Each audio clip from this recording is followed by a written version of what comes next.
Seattle Indian Health Board rose from the social justice movements of the late 1960s and early 70s. It was started by a group of these dedicated, passionate volunteers. We did not have computers then, and you could count the number of doctors on one hand. The work that Seattle Indian Health Board was doing was just awe-inspiring. Clinics throughout the country have benefited from the work that's being done here. It was a time of assimilation. The Relocation Act really encouraged Native people to move out of reservations and into urban areas. They gave everybody a one-way bus ticket and said, if you want better access to economic opportunities, you want to become a doctor or a lawyer, we will give you a one-way bus ticket from your reservation into 12 relocation sites.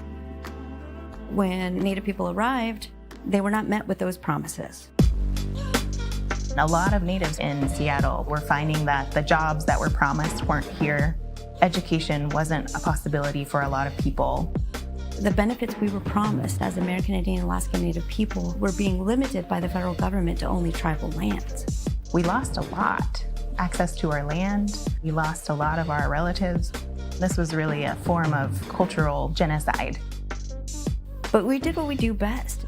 We came together, all different tribes, and said, just because we live in cities doesn't mean that our benefits disappear. The government owed something to us. Nobody else is gonna give us the things that we need. We really have to provide that for ourselves. And those agreements listed healthcare. One of the most beautiful things about the story of the Seattle Indian Health Board is how Indigenous women came together to say our people deserve more. Bernie White Bear partnered with the American Indian Women's Service League to start to form free clinics. They literally moved a file cabinet out of a file room and started providing services to our people. When they got their 501c3 and became the Seattle Indian Health Board, Bernie White Bear was the first person hired as the executive director. Since that time, we have grown from moving that file cabinet over to now we're a $32 million organization. What is the next 10 years going to look like? What's the next 20 years going to look like? That is our responsibility to continue what they started, to ensure that we are not only here 50 years from now, but 5,000 years from now. That is the blessing that we have here at SIHB.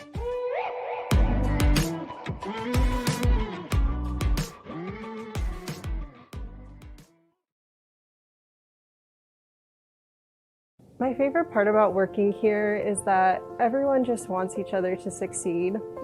We really just kind of focus on the good in everyone and really try and provide support to each other so that we can provide the best care for our relatives we can.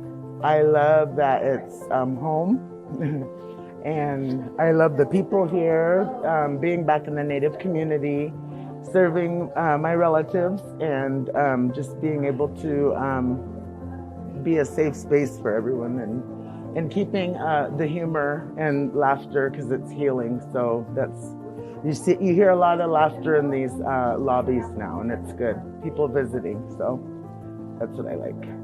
It's my hope that through our services at SAHB and through our work in UIHI, we're able to support the care of our relatives and their well-being by really wrapping them up in care and showing them love and making sure that they feel that they have everything they need to improve their well-being and live their best lives. Hello and welcome. No Hidarik, Tatasa, Takatu, Dewaki. Hi, everybody. My name is Howie Echohawk. I'm a member of the Pawnee Nation of Oklahoma and also an adopted member of the Athabascan people, Headwater people in Mentasta Village. Shout out to Lorna if you're watching. I use they, them pronouns, and I'm very excited to be here for the third day of the Adeline Garcia Community Services Awards Week. It's a time of year where we honor the memory of Adeline Garcia, an important figure in the health board and in the Native community in Seattle, as well as normally it would be a luncheon but since we are in a pandemic, we decided to take it to a full week and spend more time honoring Adeline, honoring the folks who are getting awards, and also just to get you guys a little bit more plugged in with the Seattle Indian Health Board. The Seattle Indian Health Board is obviously a very important part of the healthcare of the Northwest, but also specifically in the Native community, providing vaccines during this pandemic and providing healthcare during the entire pandemic as well. So please, this is a donation event. We would love to receive any amount from any of you. We are trying to raise $100,000. You can find the link on the show throughout the event. Please, and so since we are trying to reach as many people as possible, we would love for you to share this event. Please share it right now. I know that you have a button on your screen that looks like a little arrow that sends it into the ether, and you could just do that right now, and that'll help us out a lot. So thank you so much. Today, we're having an interview with Dr. Terry Maresca, who is a doctor at the health board and who will be being interviewed by our CEO/president, Esther Lucero. We are interviewing each of our honorees this week. Yesterday was April Johnny, and tomorrow will be Julie Johnson. So again, please donate. We have lots of wonderful videos that you will be able to see during this event. Share the previous events. Invite people to come and see this one and tune in tomorrow. Before we get started, I'd love to thank some of our sponsors. And so I will say them now. Please hold your applause at home till the end. Community Health Plan of Washington, Pyramid Communications, Arcora Foundation, One Digital Health and Benefits, Sea Alaska Corporation, AmeriGroup, Chief Seattle Club, Salal Credit Union, Molina Healthcare of Washington, Decision Point Planners, Spectrum Pension Consultants, Cambia Grove, Building Changes, and Agatha Consulting. Thank you all so much for being some of our sponsors this year and helping us get to our goal of $100,000 to keep this vital resource for the community going. So Adeline Garcia was a fixture in this community. Oh, look at that, Eleni Case. Yes, you're fully vaccinated with Moderna because of the health board. That's correct. You can sign up to get on the list. We have been vaccinating teachers recently. Again, a very important resource, not just for the Native community, but the community at large. But Adeline Garcia was an important person in the history of the health board and in the Native community generally. Her legacy and effects are still being felt today. And so every year we choose to honor people in the community who have been serving in a way that she would look up to. And so Adeline was Haida, a member of the Double Fin Killer Whale Clan. A pioneer in urban Indian social causes, a member of the Indian Heritage High School Board, Seattle Public Schools liaison for urban Indian high school students, national and state financial aid advisor who helped get money for hundreds of Native students to go to college, a co-founding member of the American Indian Women's Service League, a board member and chair of the board policy committee at the Seattle Indian Health Board, and I'm sure many more things that we may never even hear about, because that's what we do as Native people in the community we serve. It is part of who we are to take care of each other.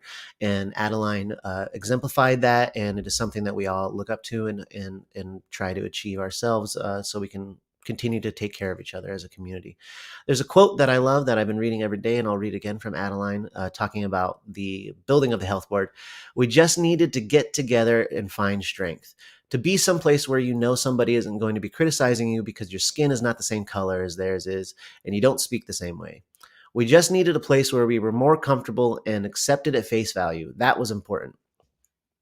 So again, we are honoring Adeline and the effects that are still being felt today. This health board is part of that. So before we get to the interview with Dr. Terry Maresca, though, we are doing artist talks most every day, where we are having artists who performed at the Indigenous Peoples Festival last year, which was our first virtual festival, to come and talk about the piece that they created. We were really lucky to be able to kind of pull out a bunch of the stops for that event and film at McCall Hall, which is normally reserved for the ballet. and we got to indigenize the stage a little bit and create some really beautiful pieces of work. Today's artist is Jasmine Manuel, who's a friend of mine and a collaborator, and somebody who is just a very impressive aerial artist and circus artist generally. Little known fact, Native people were some of the first circus artists, especially in the States here as we look at it now. When you think about one of my grandpas was a tightrope walker in the Wild Pawnee Bill show, and so we have a long legacy of performing. And so Jasmine's going to talk about her piece to the song "Parasite" by Tawihisi, and we'll go ahead and look at that now, and I'll be back.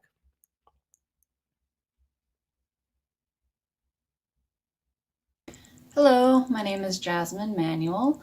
I'm a circus artist and I performed the aerial piece in the Indigenous Peoples Festival as a part of the Seattle is Native Land online streaming show.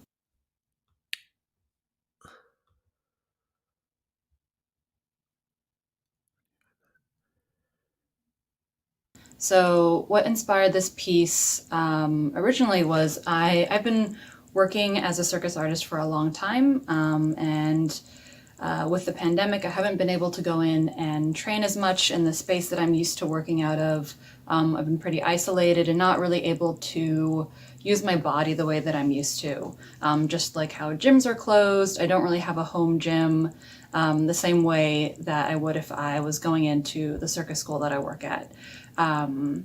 So I had been going back to work gradually with our restrictions, doing limited coaching and limited training. And around the middle of that, I was asked by the maker of the music piece that I used, Tawihisi, the song Parasite, if there was a possibility of using that song for something that I could do. And I do a lot of different things. At the circus, I primarily am a tightwire artist, but I've recently been training in aerial a lot more. And I was excited about the idea of making an aerial piece to this song. So originally inspiration was just based off of collaboration. And it was really great to be challenged by something when there's not a lot going on in terms of opportunities for circus artists at the moment. So this creation process was a little bit different, just because sort of depending on the theme or context of the performance, an artist might first have an act and then add music to it. In this case, I had a piece of music and then sort of got to break apart the pieces that make it up and create a story from there. Also, a lot of circus acts that I've done have been around a 3 to 4 minute range, and this was about 7 to 9 minutes long. And so I had to compromise a little bit in terms of what my own body could do, just right now in the time that we're in, and kind of humble myself and reappreciate a lot of the easier sequences that I first started learning when I was a beginner aerialist. So it was sort of an interesting time for me as an artist, just kind of reintegrating my body into performing, while still completing this act for everyone. And this piece meant a lot to me because right now so many artists and performers are really grounded right now, in terms of specifically aerialists are not really able to be in the air so much. So it was really special to have an audience and someone to perform for and kind of help reestablish my identity as a performer, because there hasn't been a whole lot of access to training space and also just an audience to perform for. So even just virtually, it was really great to feel a connection with everyone based off of this collaboration, everyone who was working together on it to make it possible, and also just through knowing that so many people were watching and appreciating the piece.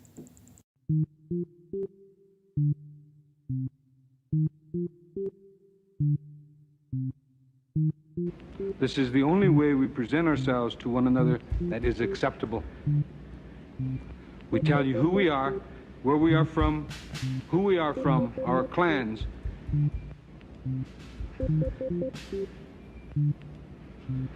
This greeting is to this day the way all Indians throughout the nation still greet one another. Anything less would be an insult to you and to my people. My morning prayers to the Great Mystery always include you. It is an honor to come before you as a spokesman for my people. In these United States of America, this great country of ours, we American Indians, we can be anything we want to be, except American Indians. And that is created by the laws of this nation and designed for the Indian to fail, be expendable, be eliminated.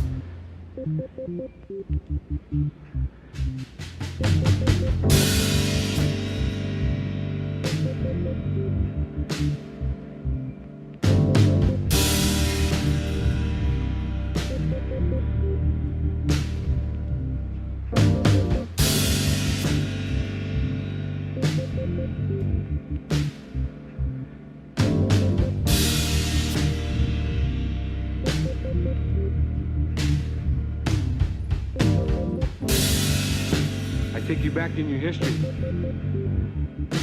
back in the days when we were Rose militant, the proud, continuing part of American Indian society.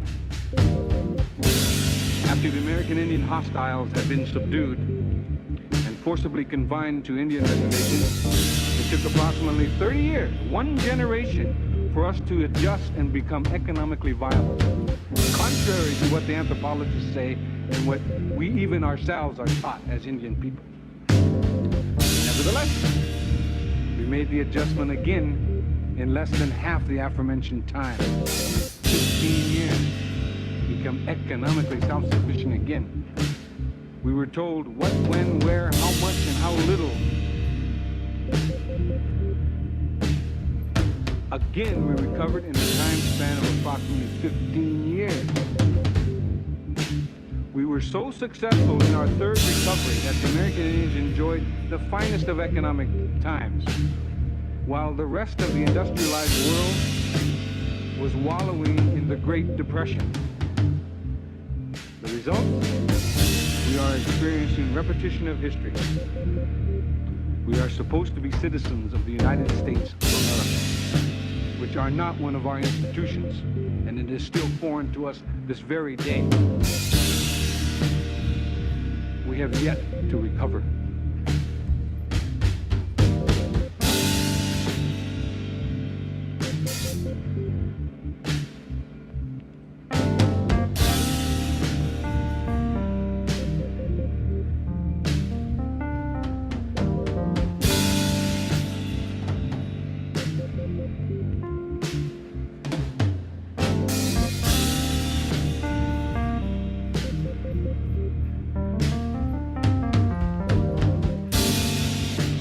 Indians are human beings. We fought in your wars. The infamous colonial compass, graft and corruption is rampant. The Indian is the scapegoat when there is a failure. We are supposed to be citizens of the United States of America. I challenge you. American Indians are human beings. It is an insult to my heritage, my ancestors, to have the term used loosely.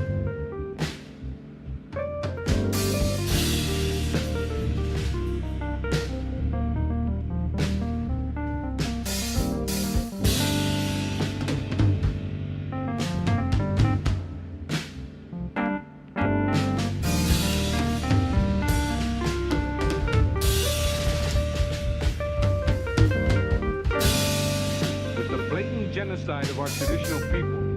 We are losing a value system as distinct people that sets us apart from the industrialized world. These facts surface in our tribal statistics. This new statistical horror is women and child abuse. Epidemics on these reservations. All you hear are whispers. This is not anything new. This is an everyday occurrence. With each succeeding generation, we lose our population base and our spirit as once proud peoples. Needless to say, every time the U.S. government has interfered with American Indian lifestyles, it has been proven to be disastrous. primitive, dirty, and without any redeemable virtues. We do not win lawsuits. We lost every one of them. The result? The continuing loss and attrition of existing land. Once again, the American Indians are the pawn.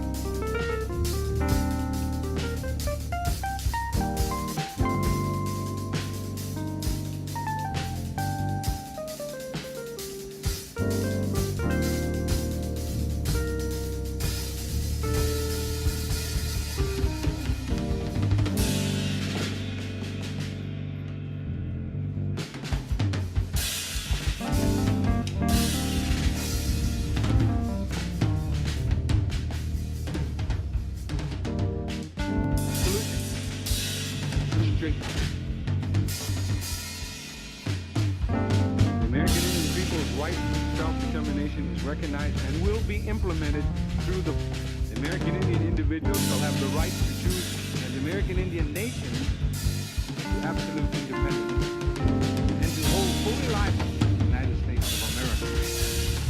Anything less would be an insult to you and to my people.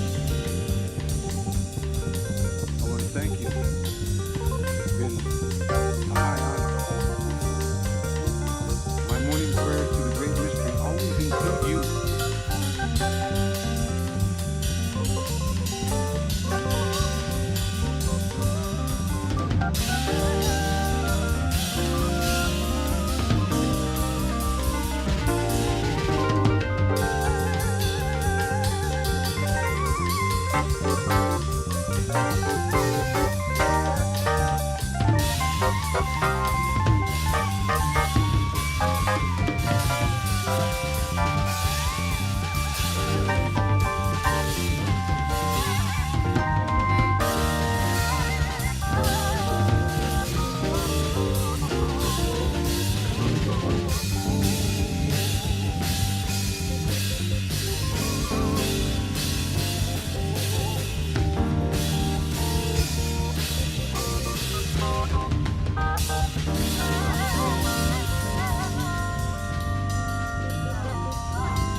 Have left us with many provoking thoughts about the problems facing American Indians today. And you were kind enough and wise enough to also make some suggestions. I think that is what this committee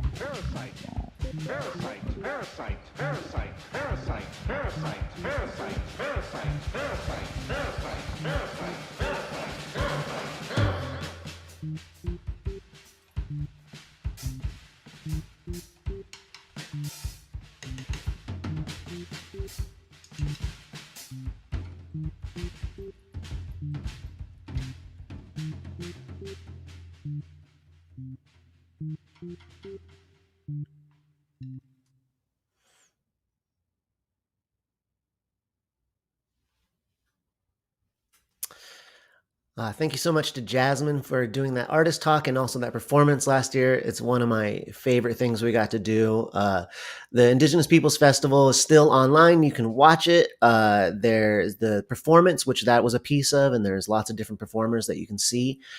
Tomorrow will be Haley Teothi's piece, but there's even more in there. And we have a concert series and a couple panels that we did. So please look those up. This is something that you're supporting if you're supporting the Seattle Area Health Board, because not only do we take care of the people by physically healing them in spirit, but we spiritually and emotionally feed them by being artists and performing and doing the things that Native people are some of the best at doing. So please remember to donate and check out the Indigenous Peoples Festival, which will be coming up later this year as well. We're going to be online again, and we're going to even try and even take it a little bit further. So up next, we have the interview with Dr. Terry Maresca, which will be conducted by Esther Lucero, who I would love to bring on. Let's bring on the woman who's led the charge through this pandemic at leading the Seattle Area Health Board. Hi, Esther. Hi, Dekatsu. It's good to see your face, especially without that piece of hair you had there yesterday. You know, I had to cut it off. It had to go. It was way to call me out. Uh, well, I'll let you take over, Esther, and I'll see you in a little bit. Wonderful. Great. Wow, what an incredible performance. Jasmine, I'm still in awe over that performance. You know, my name is Esther Lucero. Yate, everybody. I am Diné on my mom's side, and I'm Latina on my dad's side. And I'm the president and CEO for the Seattle Indian Health Board. And I have a tremendous privilege today to have a conversation with one of my mentors, Dr. Terry Maresca. So one of the things that I learned about Adeline Garcia from her daughters is that Adeline had a tremendous commitment to education, and she was really just a stellar mentor. And it was one of her passions and commitments to get as many Native people through the education system as possible. When I think about that, it makes me think about somebody like Dr. Terry Maresca, who, in my opinion, is, I think she's like a global mentor, if you will. She probably mentors people all the way from Canada to New Zealand, around the globe. And what I find incredibly powerful about Dr. Maresca's mentorship style is that she's incredibly thoughtful. So, you know, it's not uncommon to come to my house and have like a little snack or a card for my son, you know, just because that's how she offers love and moves through the world. She also is incredibly committed to ensuring that we as Indigenous people, we as Native people, are always thoughtful about our Indigenous selves and move through the world with a commitment to just our cultural ways of being and knowing. And so she's incredibly gifted at helping us find strength in our own identity. I would also tell you that I wouldn't be here without her. I met Dr. Terry Maresca when she was part of the Native American Center of Excellence at the University of Washington, and I was here for a summer medical education program. And I still remember the presentation where I became just in awe of her, where she said, "You know, you're doing medicine right if you can get that community member to come to you with that little brown bag, and it shows the traditional medicines they've been using." And that has really stuck with me. And although I didn't pursue a path into medicine, I'm really blessed to have become the CEO for the Seattle Indian Health Board to really guide that vision and that commitment to the integration of traditional Indian medicine and Western modalities. I would also say that she's probably single-handedly mentored more Native doctors than anybody in the world. And that's kind of funny. I say that kind of cheekily, but I think it's actually true. The truth is, we wouldn't have our current Chief Health Officer, Dr. Sosha Love Thurman, if it wasn't for Dr. Terry Maresca. So with that, I would just like to welcome Dr. Terry Maresca, who is really representing the honoree in our present, and just invite you, Dr. M, to introduce yourself in your traditional ways.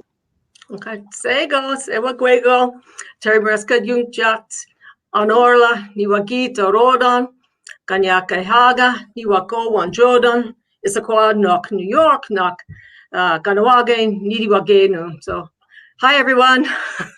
My name is Terry Maresca. I'm a member of the Ganawage Mohawk band. My mother is Turtle Clan. My father is a Bear Clan person. And our home is the traditional home of my grandmother's, and my father was a place at Ganawage, which means the place of the rapids, which is just south of Montreal. Wonderful. So, Dr. M, we're gonna start off with kind of a rapid fire. We're trying to duplicate. Yes. So you have to answer these questions quickly. Although I'm going to tell you to think carefully. So here we go. It's called this or that. Fish or game? Neither. iPhone or Android? iPhone. Turquoise or Dentillium? Dentillium. Cedar or sage? Sage. Think carefully about the next one. Oh. Indian taco or Navajo taco? You know, the first one I ever had was in Gallup, New Mexico, so I'm going with Navajo taco. You got it right. So let's start talking about kind of your work in community. Like, how did that start, and what kind of roles have you actually adopted throughout your history? I think it started as a little kid. It started, I think it started with some encouragement from my mother, who was the mother of 8 and who wanted to be a nurse. But because she was the mother of 8, that was not a path that was really open to her. And so I was interested in medicine as a child. And literally the day I turned 13, I applied for to be a volunteer at the local hospital, which was essentially the only flight path that was available to us at the time where I lived. And I was a good old candy striper for 6 years. I mean, I essentially became a nurse's aide and went on to use that. Yeah, bringing sexy back. Those are the uniforms of the 70s there, friends. So, but boy, I learned a lot from that. I didn't think I was cut out for nursing. I was not cut out for nursing. That is such a powerful, special arena. And I didn't have the skill set for that. But I sure learned a lot from that experience. And I think it just went on from there. And what would you, how would you define your roles today? I mean, today, I think I love the primary role of doctor as teacher. I didn't see the teaching role coming in terms of just teaching our next generation of health professionals. I have to give thanks to 2 non-native physicians in my residency program, Dr. Mike Wanderer and Dr. Fred Heydrich, who basically said, you ought to think about that. And I'm like, no, I'm going to work for Indian Health Service and I want to take care of people. And they're like, okay, can't tell Terry anything sometimes. And so I really love that element of that. And I love working at the health board. I also love working at Puyallup Tribal Health Authority. And I love being connected with some of the organizations that I've been connected with, particularly the Association of American Indian Physicians, who has tried very hard over 50 years to encourage the next generation of health professionals. So I think that's where my work is. I think the other piece of this really is rooted back in our original instructions as Ongwehomwe or as Haudenosaunee people. And I think of 2 things. The first thing is we're born with responsibilities. And that responsibility also includes to the earth. It includes to the things that can't speak for themselves. And so I feel as a plant person that that's an important element of things in terms of how without the health of the gifts we've been given on this Turtle Island, we're not gonna be able to live a good, healthy life. And so this kind of education in those traditional concepts, that education on the earth, on the soil as experiences, experiential learning for our young people, I think is really important because that grounding in that caring extends to human beings. We are just a piece of that. Absolutely. One of the things I hear most commonly from our family medicine residents is, oh, take a nature walk with Dr. Maresca, and that's when you'll actually learn something.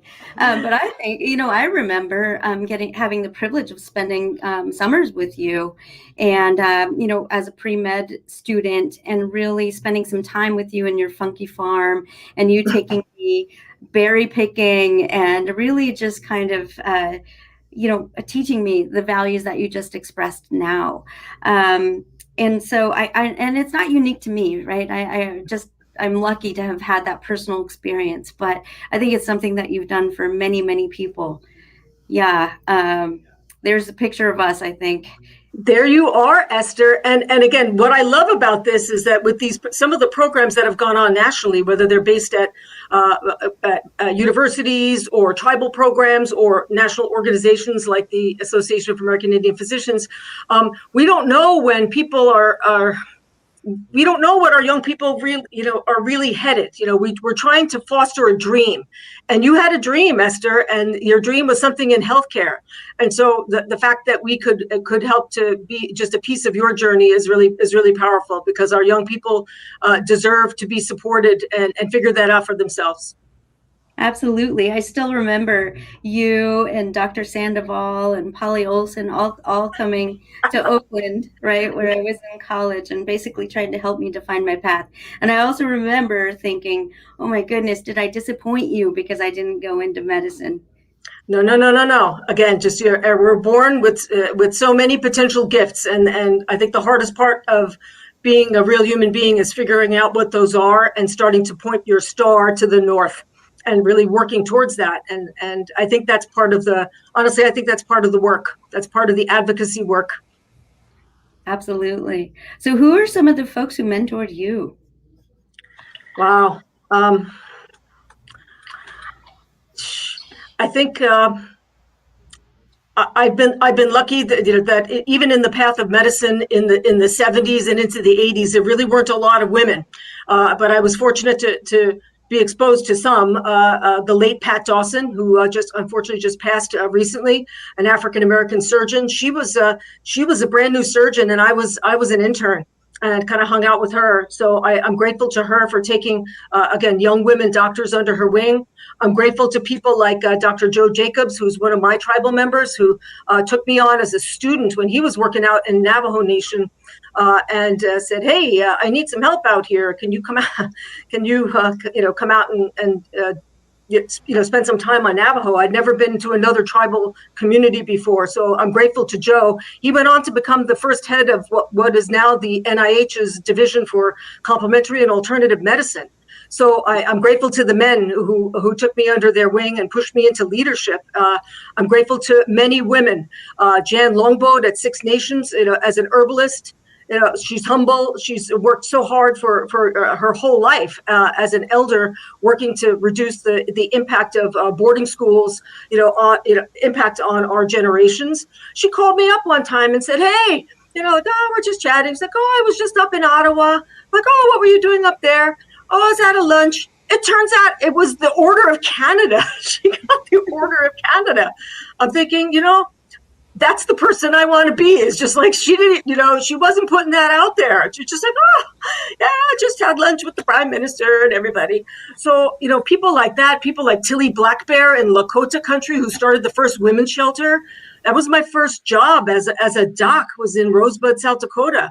And I am so grateful to her family for again, you don't know your own culture till you experience another, but the power of strong women remains, and I am so grateful to people like her. I'm grateful to people like Margaret Knight, Laguna Pueblo, as the longstanding executive director of AAIP, with her gentle traditional ways and just her loving nature. She was there the first time I had to give a big old speech, and I was absolutely terrified. It was for a National Indian Health Board. So you never know these moments where people step up and like, "I'm going to hold you up," and they do. Yeah, definitely. And you are now holding others up, which is amazing.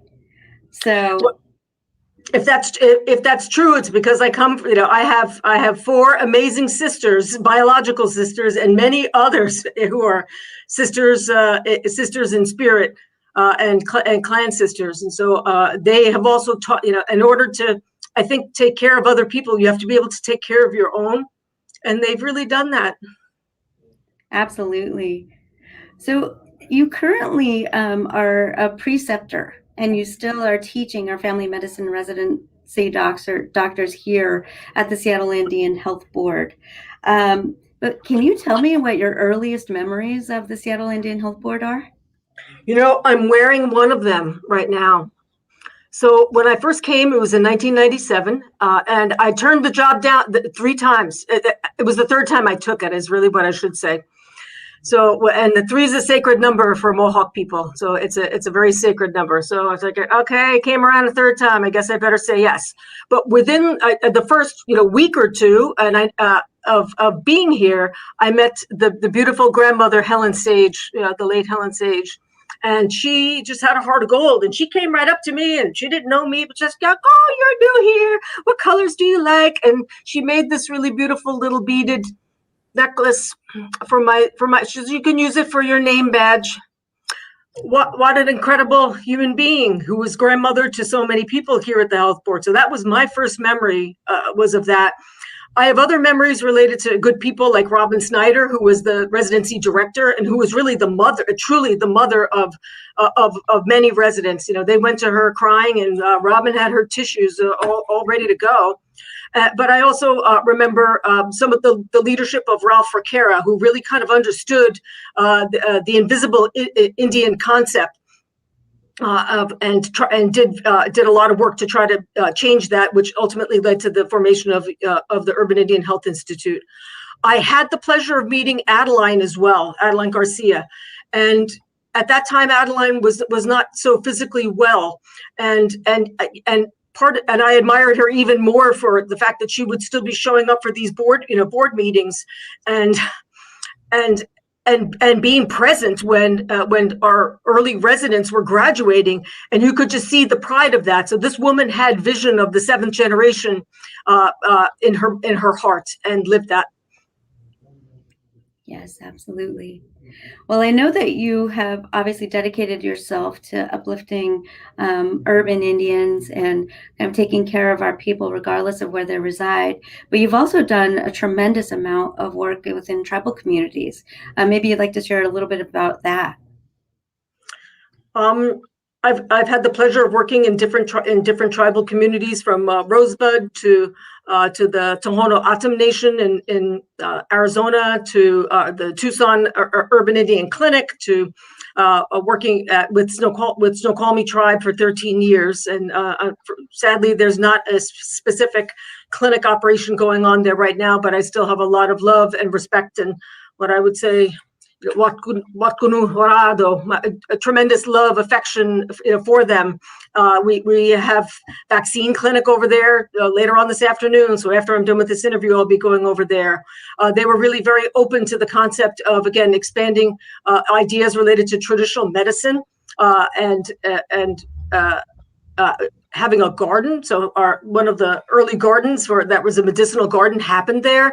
I've taken some of our Seattle Indian Health Board residents, students from University of Washington there, some of our pre-health professions programs there. The tribe has been so welcoming, so beautiful, and students were able to go into the homes of other of some of these elders who are the real teachers. So I've really loved that. I've really loved the community connections that we have there. Yeah. So I keep seeing a lot of comments related to getting the COVID vaccine. And since you'll be going to a vaccination clinic later on today, maybe you can talk about how COVID has impacted your work and your life, quite frankly, in community.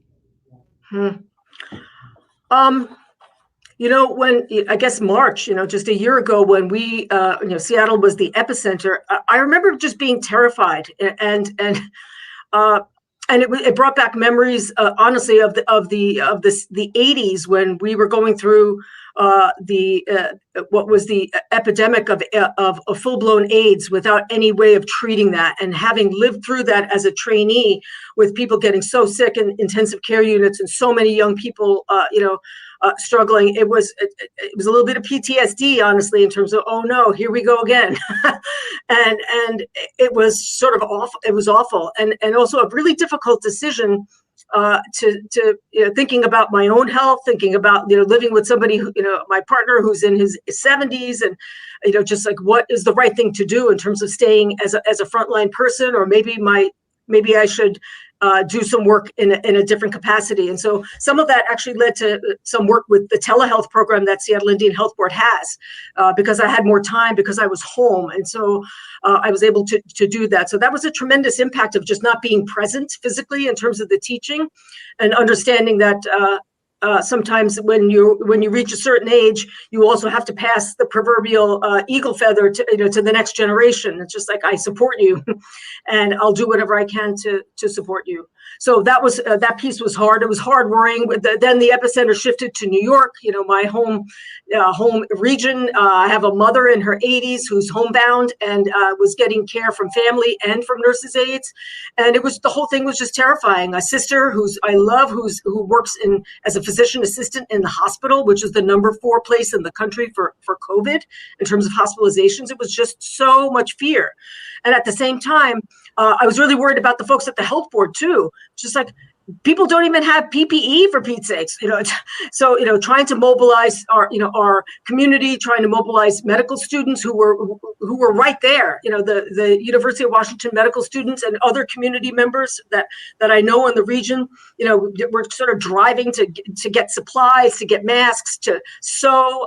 This is what the old skill set. Like, well, it's other duties as assigned. You don't have to be an MD to do that. You just have to be a human being. And so that was some of the impact.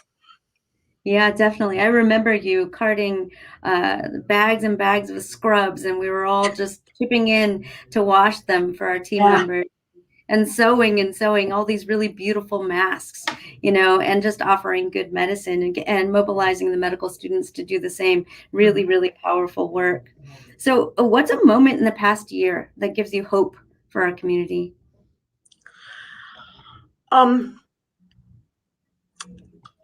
I think part of it is what you just said in terms of just people really coming together. When the word went out that there was a need, people really stepped forward. I was very moved by that. Just it was like a faucet opening and the hose went went off, because that's the way our people are.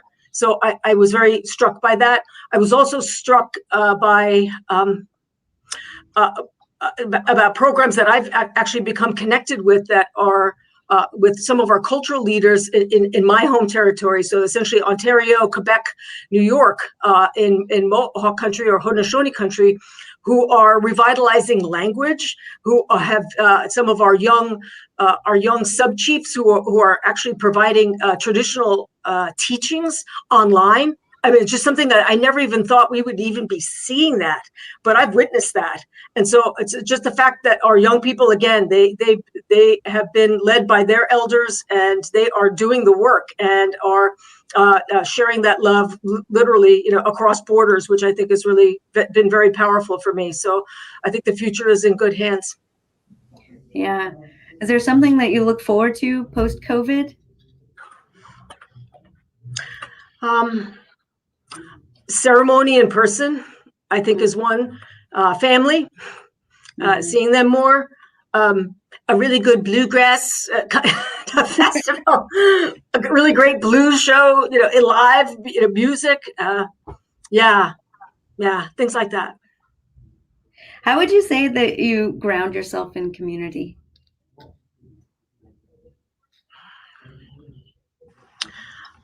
I don't know the answer to that. Maybe it's just showing up.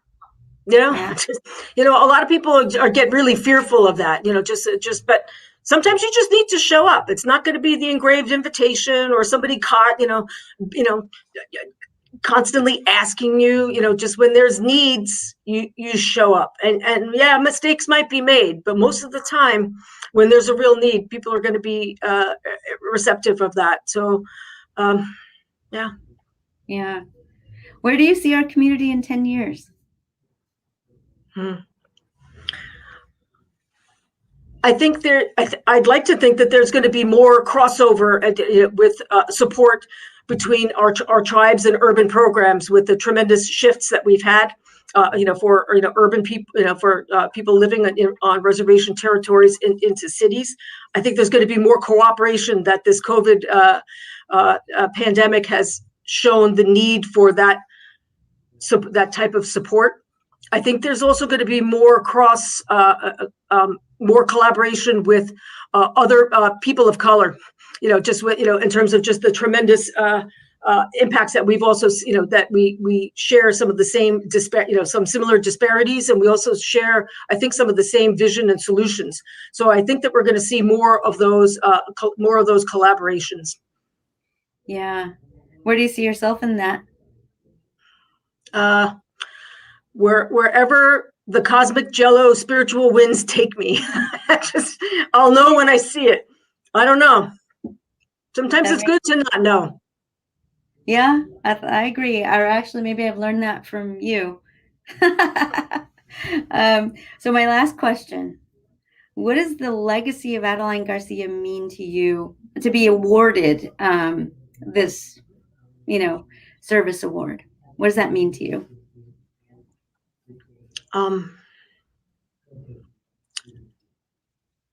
It means something because it came from community. It's not something that was applied for, or it means something because of the kind of woman she was, because of her love of education, because her love, her belief in the goodness of other people, her belief in excellence. I think the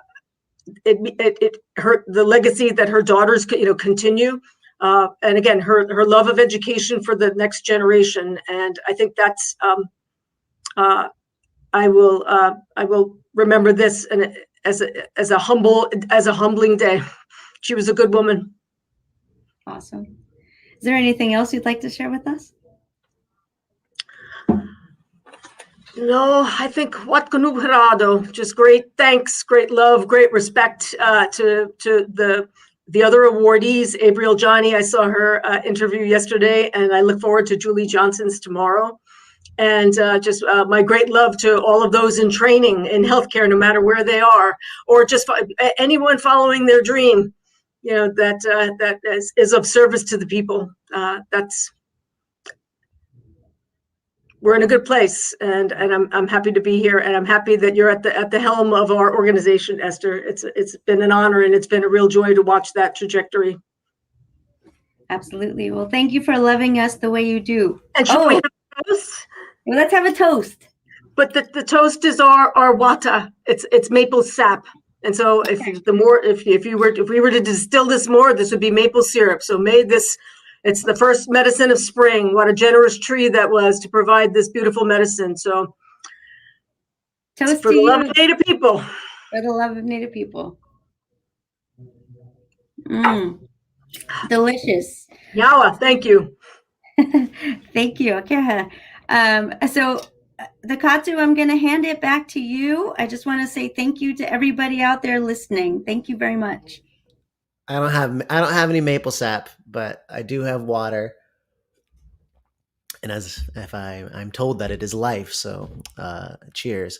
Thank you so much, Esther. And thank you so much, Dr. Terry, for another great day, another great event. I'm glad that all of you out there got to watch and enjoy. Please share this. Go back, and if you didn't see the videos from Monday and Tuesday, please check them out. And we'll be back tomorrow at 12:30. Again, please donate, share this, tell your friends. Tomorrow is an interview with Julie Johnson, and we'll see you there.